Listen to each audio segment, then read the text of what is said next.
ఈ విశ్వమంతా కూడా విచిత్రమయమని తెలుసుకున్నాం కదా. అట్టి విచిత్రాలు కోటి కోట్లు ఉండవచ్చు. అందున మానవ జాతి కూడా కొన్ని విచిత్రాలు పంచుకుంది. అందులోని భాగంగానే మనము ఏవేవో నిర్మాణాలు జరిపించుకోవాలనుకుంటే అనుభవజ్ఞుడైన ఇంజనీర్ సూపర్వైజర్కి బోధిస్తే ఆ సూపర్వైజర్ ఇతరులందరికీ చెప్పి ఆ విధంగానే దాని యొక్క నిర్మాణాన్ని రూపకల్పన చేస్తాడు కదా. ఇక విశ్వ విచిత్రం కూడా అంతే. అలాగే మన మనసుల బ్రతుకుల విషయానికి వస్తే దేవుడు అనబడే ఇంజనీర్ జీవుడు అనబడే మన ఆత్మకు బోధిస్తేనే ఇక మన ఆత్మేమో మన శరీరాలతో మన జీవన కార్యాలలో పయనిస్తాము.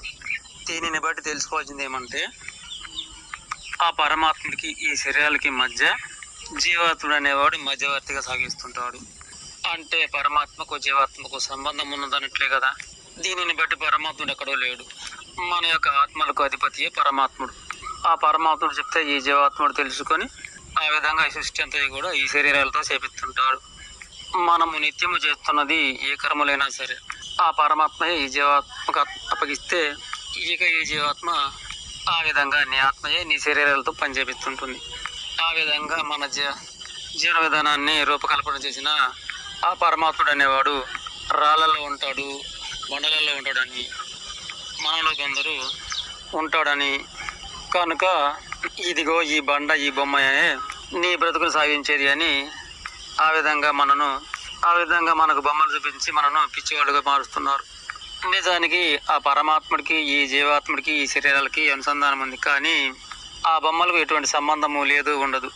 ఆ విధంగా మన బతుకులు కొందరు దారి మళ్లించి ఇక మనను కీలుబొమ్మలుగా ఆడించే ప్రయత్నంగా స్నానాలు మంత్రాలు నైవేద్యాలంటూ ఈ విధంగా మన బ్రతుకులను వాడి స్వార్థం వైపుకు మలుపుకున్నారు. నిజానికి మన శరీరం మెత్తగా ఉంటుంది కదా. ఈ శరీరానికన్నా మెత్తడిది మన ఆత్మ.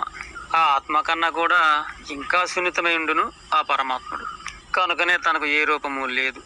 కానీ స్వార్థులు మనకు ఆ పరమాత్ముడు అనేవాడు ఈ కఠినమైన బండ అంటూ ఆ విధంగా మనను మోసం చేశారు. అతి సున్నితమైన పరమాత్మను అతి కఠినమైన బండ రూపంలో చూపిస్తారు. కానీ ఎన్నో తరాల నుండి మనము ఈ నిజాన్ని తెలుసుకోలేకపోతున్నాము.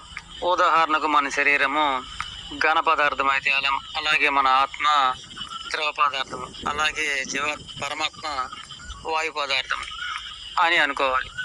మానవుని ఈ విధంగా అధోగతి పని చేశారు. ఈ నిజాలను చెప్పేవాడు లేకపోయినా వినేవాడు కూడా లేడు.